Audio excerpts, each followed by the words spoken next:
What's going on there, folks? Good afternoon. It is Earthmaster here checking in. And what's the date today? Man, I've just been on the road quite a bit traveling here. I'm kind of lost. April 28th is the date, and it is 2:18 p.m. That's going to be Central Time here in Texas, where I'm currently located in southern Texas for the severe weather potential late this afternoon here, pretty soon, and into the evening hours around Del Rio, Texas. I'm actually just outside of Del Rio, setting up for today's severe weather event.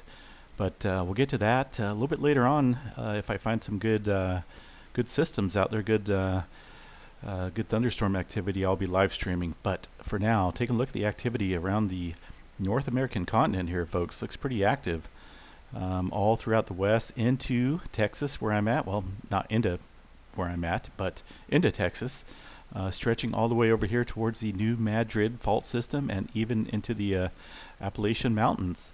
So this is kind of if you look at the whole picture here, a big picture, not just separate areas such as Southern California, Northern California. If you look at the North American continent, right, which stretches, well, it's big, it's huge, it includes all of this, right, the entire land over here, except for areas west here of the plate boundary. But we're seeing a lot of activity pressed up against the Rocky Mountain area, down through Oklahoma and into the New Madrid fault system here. Now, of course, you can't see it on this map. I guess you could if you look for detail. Is the North American Craton. It's an area of land mass that's relatively stable, doesn't see too many earthquakes, and it's roughly outlined around this area right here. I should have brought my mouse with me instead of using a laptop a laptop deal. It's a little bit more difficult, but anyway, what we're seeing is a buildup of pressure out here, pretty much right up against the North American Craton area. And as a whole, this North American plate is definitely looking like it's under quite a bit of strain right around that region. And still looking over here to the west, we have not seen any significant earthquake activity in between these 2 points right here. We did see a 4.2 off the coast of Russia and a little 4.7 well south of Japan, but nothing significant, folks. This earthquake activity did occur in India yesterday. They had a pretty significant quake over there, shaking things up pretty dramatically. 6.0 in India. Quite a few folks reported feeling that. It was in the red category. Shake map in the yellow, pager in the orange. 34 kilometers below surface for this specific earthquake. Checking out the regional historical earthquake activity over the last 120 years or so. 115 years. Pretty active. We've seen quite a few smaller quakes and some similar sized ones within the vicinity, within the region of India. Just a very seismically active area. And this only goes back till 1900. Looking at some aftershock activity following that 6-pointer. Not a whole lot, but I'm sure there's more than this single 4.9 that the USGS is showing. Still, that one's at 35 kilometers below surface. Shooting down south here, things relatively calm throughout the Indonesia islands, down through Papua New Guinea, even areas down here in the New Zealand area, pretty quiet. Just a couple small, moderate sized quakes there near the Kermadec Trench, the Kermadec Islands region. No further deep earthquake activity. We're kind of on a pause for that region right now. That's why I think over here along the west coast still, in North American continent, we're getting quite a bit of buildup, a lot of pressure squeezing up against this old North American Craton here. If you don't know about the North American Craton, I'm not going to go into specifics about it because I'm still on my motels, this motel that I'm staying in. It's an internet service provider, and it's not super fast, so I don't want to make it super long video. But go look it up. You can type it into any search browser that you use. Google will give you a pretty good explanation of what it is and how the plate tectonics have revolved around it. So yeah, let's get into a little bit of detail here into the West Coast region.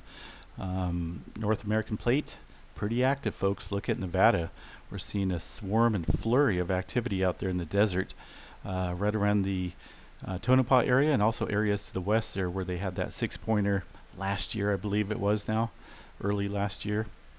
Seen a pretty good size increase in earthquake activity out there. Areas to the east here, just an obvious sign of continued buildup of pressure in this region. 8.3 kilometers below surface. I'm not seeing any specific fault structure out there, but Nevada is full of faults. Let me tell you. Let me see if I can bring that up there. U.S. faults. Let's see what we got around the region here. Lots of them. Quite a bit of fault systems out here. Looks like Central Stone Cabin Valley Fault. Tonopah is just over here to the west, about 20 miles or so. There's no doubt quite a few folks reported feeling that earthquake in that region. 4.1 will definitely be felt. Let's see here.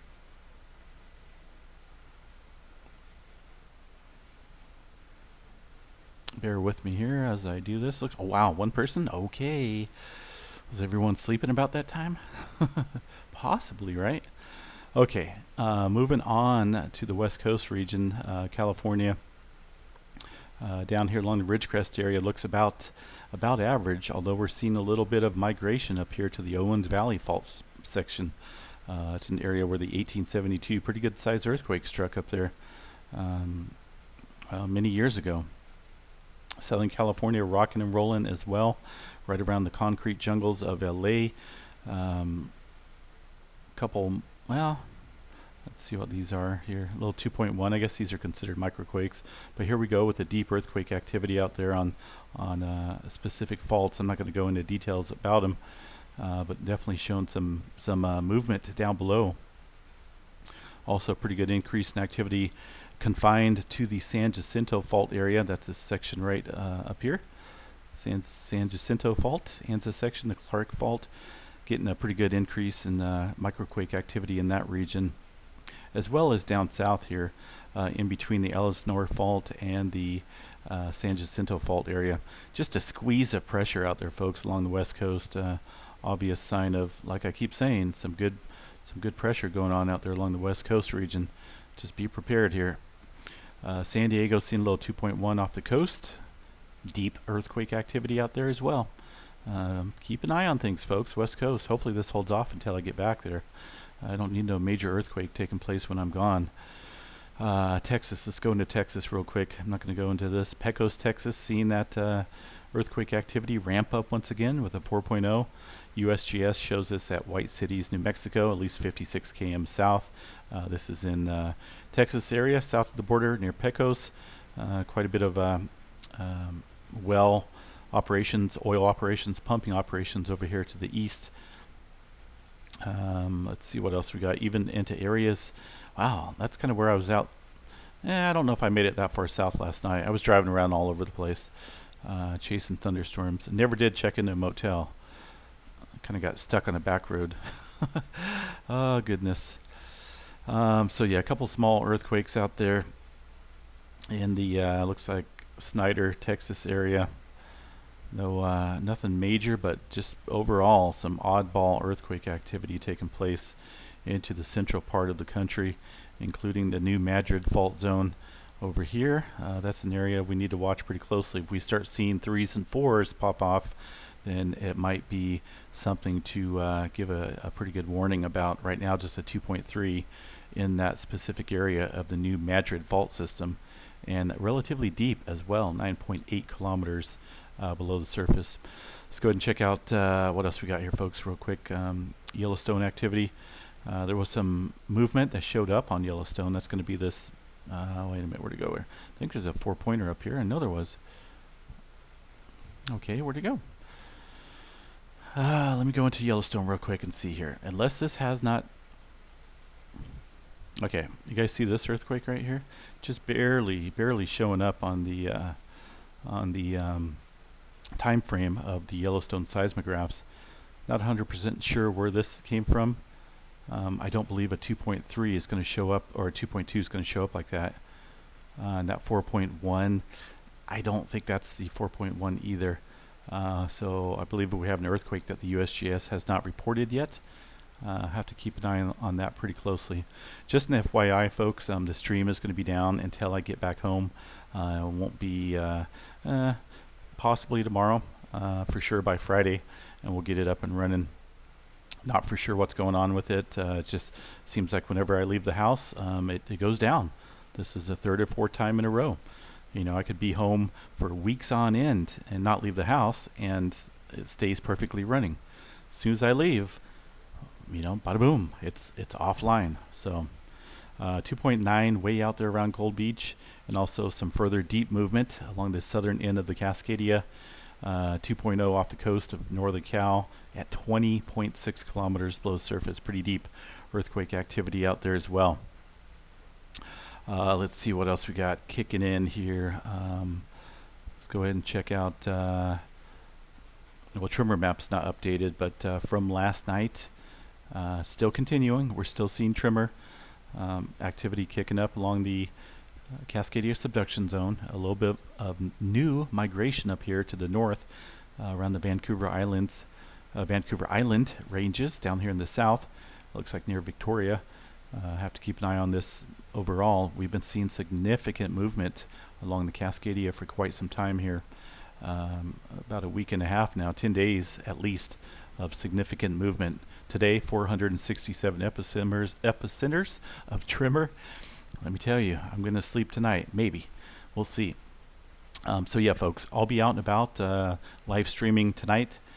I'm in it's a 5% chance tornado, but marginal risk or enhanced risk of severe weather. Looking at potential for 4-inch size hail. Yesterday I ran into about 2.5-inch size hail and some major rotation above my head. It was pretty crazy. I have a bunch of videos to post about that. So anyway, folks, I'm going to jump off here. It's a little bit longer than I wanted to, but just want to give you guys a heads up. I am alive. I'll be out there storm chasing here shortly, watching the weather and radar pretty closely. And that'll be it for now, folks. If anything else happens, I'll have Missy Mimi's jump on here and do an update video. But for now, have a good night. We'll chat you guys a little bit later on the live stream when we're out here in southern Texas doing some storm chasing. All right, have a good night. Peace.